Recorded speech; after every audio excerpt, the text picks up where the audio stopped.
On March 28th, Dr. Martin Luther King led a march here in Memphis in support of the sanitation workers. This wasn't an ordinary strike. We forged together a coalition of the religious community, the civil rights community, and the labor movement. It was a struggle for freedom, for dignity, for decency, for equality.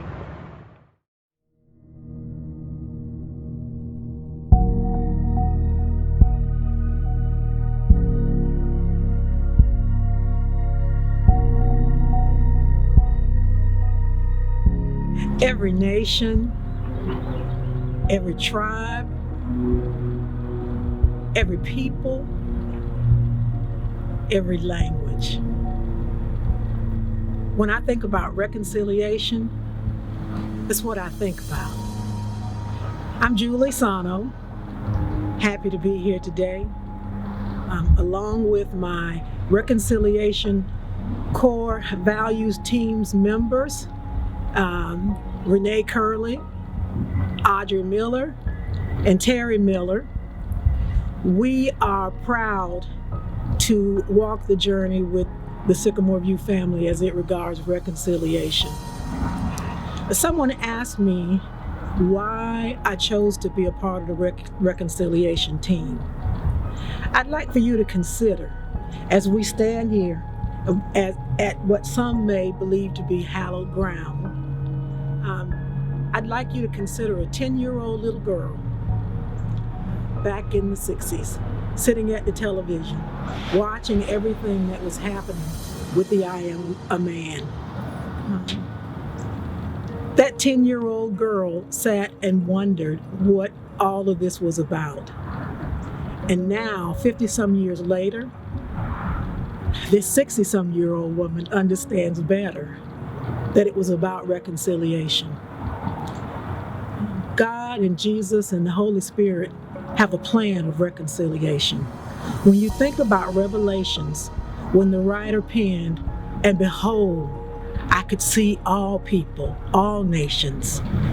We are his instrument. We are his hands and feet to make that happen.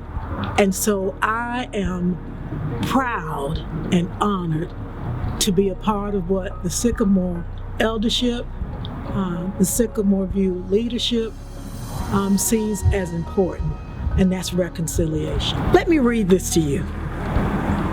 This is the words that the core value team on reconciliation has penned. Jesus launched a movement to tear down walls and to create sustainable bridges. There was a commitment to multi-ethnic, multi-generational, and multi-economic levels within the church. Living into this takes humility, empathy, and a willingness to listen to the experiences and narratives of others. Reconciliation doesn't mean you let go of your convictions for the sake of unity, but that you fight to protect unity, even when there is a difference of opinion. For the church, our belief is that the waters of baptism and the bread and the wine are strong enough to bring us together and to hold us together. Without this value, we allow differences to hurt us.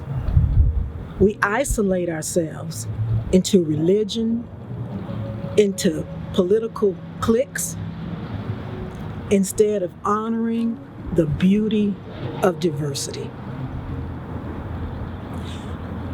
In February, the Reconciliation Core Values team has come up with what we believe to be some exciting, some educating, some engaging ways that we as a congregation can celebrate reconciliation, the importance of reconciliation.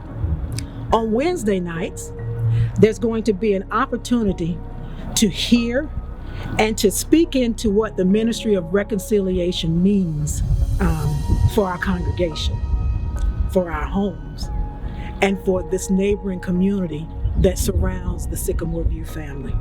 You will also have an opportunity to explore the core values recommendations for what we not only do in February, but what we will be doing throughout the year. Because for us, this is not a one and done. You're going to have an opportunity to read and hear the hearts of the Sycamore View staff, as well as some of the congregation, on what the ministry of reconciliation means to them. There'll be engagement in the small age classes, the teenage classes, all throughout the congregation. So join the reconciliation team as we seek God in February and beyond about how we become the ministry of reconciliation for those that we come in contact with. Thank you. We are saying that we are determined to be men. We are saying that we are God's children. Got some difficult days ahead, but it really doesn't matter with me now because I've been to the mountaintop. I just want to do God's will, and He's allowed me to go up to the mountain, and I've looked over and I've seen the promised land. I may not get there with you, but I want you to know tonight that we as a people will get to the promised land.